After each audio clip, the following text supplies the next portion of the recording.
Thank you. That's nice not only a video, he's actually live on stage, gentlemen, unlike what we saw earlier with the VR thing, with all of you would have to watch him as he's actually here. I'm here. And thank you so much. Give him a big round of applause.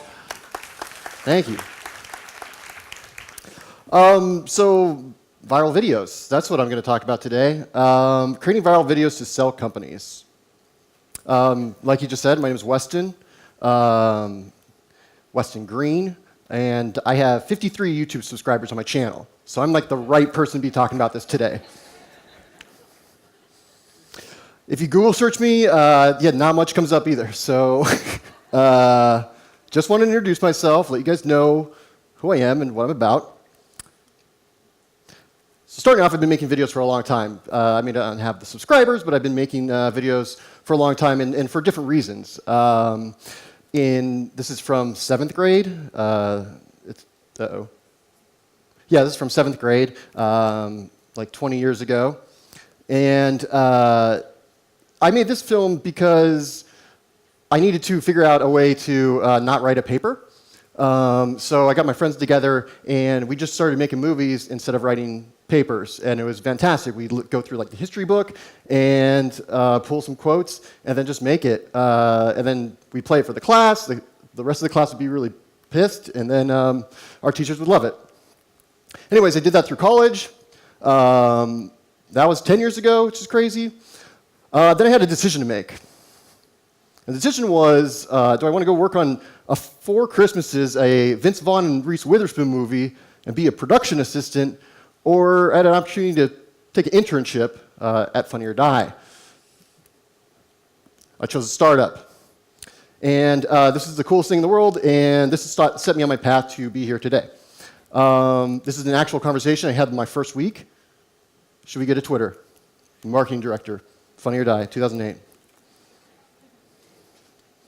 So, I have 53 subscribers, but some of the places that I've helped build video departments, that's what I do. I go to digital publications and build video departments, have a ton of subscribers and have a ton of views. It's Bleacher Report, which is the #2 sports network in the world. Elite Daily, which was acquired by Daily Mail, now is under the Bustle umbrella. OMG Facts, just a big fact factory. And Cut, a really fun, really awesome place that I worked, and YouTube channel. So I hate the word viral. So I kind of did it wrong naming this talk. I equate viral video to something like that YOLing kid. That's a viral video. That's something that people are just sharing around and writing think pieces on, and it just snowballs out of control until it's gone. So I've updated the title of this presentation. Now we can begin. Things I've learned creating videos that lead to acquisition and or brand partnerships. But first I got to ask you guys, what is video in 2018, right? I mean, is it text on screen video that you see on Facebook? Journalists just talking into the camera, like reading a teleprompter, looking kind of awkward? Is it a documentary, an explainer video, sketch, maybe just garbage? There's a lot of bad internet video out there right now. Look, I'm not making fun of the publications here, but Nashville's great, Cheddar's great, but it's insane when you look at this thing, and they're using the same exact wording in these text-on-screen videos. This is basically a Kickstarter about a tent that floats on water, and they just rip that video and then put it up, and then they're just chasing views. Not just them, 16-plus publications made a social video about a floating tent. I was looking on the site here, like the Weather Channel was like super late to it too. They were like a week behind. I just thought that was funny too. Anyways, that's crazy to me. So transitioning from that, I hear a lot about digital departments and how they're describing themselves, how they're defining themselves, and I hear this. Imagine if BuzzFeed and Vice had a baby. That was big in 2016. We're like Atlantic for the Snapchat generation. That's what I heard a lot last year. This year, it just got updated to we're the Atlantic for the Instagram generation.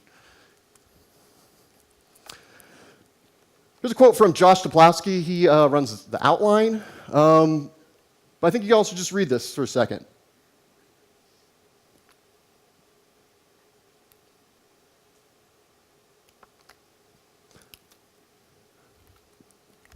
So this struck me. I totally agree with this. Like, you know, it's the churn and burn kind of content game right now, and that's not what I'm about, and that's not what I've developed at these companies coming up. So this was like a big puzzle piece, and then I was like, I want to make this under 20 minutes, under 15 minutes, so I condensed it. So we're going to go in these components really quick. So Bleacher Report, I went in there with an HVX camera and a little laptop, and started making videos. I made horrible videos. These videos are terrible. It's like, you know, breaking down the Panthers' defensive back, and I don't even know what that means. It's just like so it's content like that for sports networks.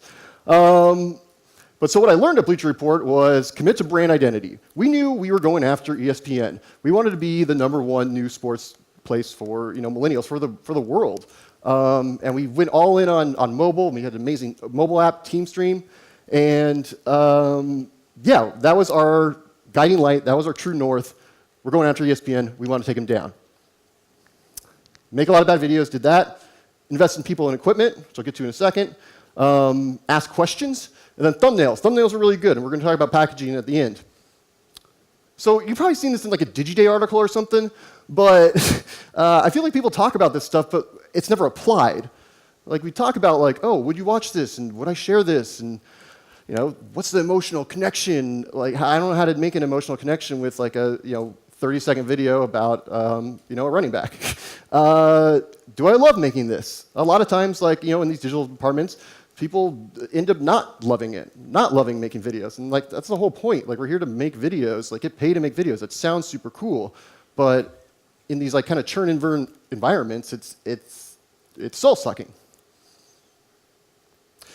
So Bleacher Report, we were able to pitch YouTube for sports shows, and so we'd have daily programming on YouTube, and that helped invest in our team. We invested in great producers, great cinematographers, and really built out a really cool product. Within 6 months, we were acquired by Time Warner, which is unbelievable. But the premium programming that we were creating on YouTube was able to leverage us up on top of the app, on top of the traffic we were getting, to acquisition. At Elite Daily, I learned to believe in something. That meant making a mission statement. And commit to that mission statement, do one thing and do it really well, ideate an experiment, release consistently, take risks. So this was our kind of guiding light for Elite Daily Video. Filmmaking and storytelling. The Elite Daily Video department encapsulates the spirit of the millennial generation through cinematic storytelling. That includes documentaries. We did short films, scripted stuff, and like a cool guy code, girl code, but just with YouTubers in 2014. But behind that, we took risks too, right? That's an explosion in Ferguson where I got tear gassed, and it was an intense moment. But we did stuff from that to, having dudes, read each other's text messages to their girlfriends. So we had a nice plethora of content. At Cut, it's a collective of digital storytellers whose mission is to produce innovative and spreadable media for a digital-first audience. Packaging. Packaging leads to brand identity, right? It's very clear here, looking at Cut's page, that it all comes from the same place, right? The thumbnails are light and bright. There's just a certain aesthetic to it. We have the bugs on each corner, like either defining a sub-brand or their self, and it's just really cool. And all the content kind of vibes together. It all rolls together in a certain way. Brand identity also leads to acquisition. And same here on our Elite Daily page. This is like stuff that you don't think about when you're making a video, right? Packaging comes after the fact. You made a really cool video, but like no one saw it because you didn't pay attention to other things you need to do for the release. Like I say, thumbnails are super important. Like, insanely important for building that brand identity. Titling, I think we used to do at OMG Facts would be dark posting, a couple of like different thumbnails, a couple different titles for like 10 cents, and seeing which one got the more clicks. So like taking the extra effort to figure out what's going to work for your video. You already made a great video. How do you get it out there? Concepts, descriptions, tags, those are all YouTube things that you plug in. And then what's your hook shot? What's that first 3 seconds? We hear a lot about that, the first 3 seconds. It needs to be engaging. It's insane that trailers now, movie trailers now, just like have that insane first 3-second opening. I don't think you need to be flashy about it, but just like, what is that hook shot? It also leads to brand partnerships. So this is like, came out of our laboratory. Guys read each other's texts to their girlfriends. It was, really, and we were able to leverage that with T-Mobile to start doing more of these kind of social anthropology videos.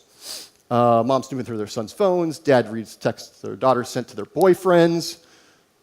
It got weird. And yeah, hitting that social anthropology. The other two on the right-hand side are branded. Now, formulas. I don't really look at formats, but I look at formulas a lot. So this is now back into the construction of the video, right? I think this one's really important. We have a familiar group, which is grandmas. We have an unfamiliar thing, which is smoking weed, equals a viral success. This thing blew up the internet a few years ago. And it's produced really well. It's almost 30 million views there on YouTube. It's been used in cases, for legalized marijuana. Like, it's a great video. And all you have to do is follow a formula. Same thing at Wired and C&E. Celebrities, familiar group, we all know celebrities. Unfamiliar thing, Google autocomplete, equals a fantastically a great, successful series from Wired. So much so, I just looked at this. Netflix is doing this stuff now. This was published on May 28th. Adding that unfamiliar and familiar thing. So there's formulas behind a lot of this kind of content. So how are we doing at Inverse? Well, our mission at Inverse is to spark curiosity about the future. Our goal is to motivate the next generation to build a better world. Some of the ways we're doing that, that's really wordy, so I'll just kind of show you the example. Before, they were kind of doing just like straight into the camera, reading a teleprompter was super boring and not interesting or entertaining at all. It looks like every other kind of video. So we've been mixing it around, shooting more in the office, running by, got the teleprompter out of there. Now they're like personalities and information are coming through. We're having fun making these videos. We're basically building an inverse cinematic universe through our content that we're making. Thumbnails, last time I talked about this, but look at before and on a lot of videos, it's just like there's just a bunch of stuff on there. I can't even read the first one. There's too much text, limited context, ugly image, no branding. Any place could make that, right?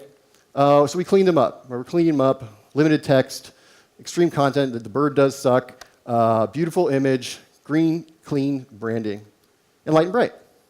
So how do we apply those formulas, right? There's a way to do it here. An explainer video. We all know explainer videos. This is neuroscientist Shannon Odell, and we had her come on to do a video where she explains the effects of alcohol in the brain while drinking. And she progressively gets a little more drunk while she's doing it, and showing like exactly what's going on. So we live through her perspective. She does your brain on caffeine. Great video, over 100,000 shares now, 20 million views, and we're able to repeat that, right? Just that formula. DigitalK article recently showed Tom Brady had a Facebook watched show that was viewed 51.5 million views in 6 episodes, and our show had 56.2 million video views in the first 5 episodes. I think it's cool. That's some of the success of our latest show. Final notes, we're cruising through this. Build culture through extreme candor. I think this is like one of the biggest things, right? Like, we got to call each other out on bullshit and bad videos. If you're making a bad video, you're making a bad video. There's no scapegoating around that. So, yeah, owning up and talking to each other about it and talking to different other publications, just like, yeah, we need to strive to make better things. And if the boss is coming down on you, you need more views. You can have that conversation. I understand views are important, but if you're not building a brand, you have no product.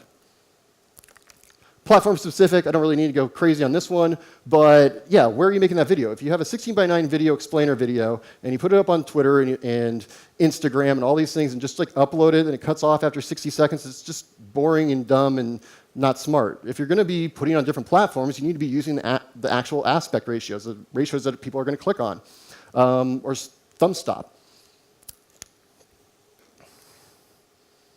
So yeah, to wrap it all up, immerse yourself in the narrative, not the algorithm. Do something interesting. Don't be a DVD. Take a risk. Be different. Make something good. I burned through this. And look beyond the views. That's it.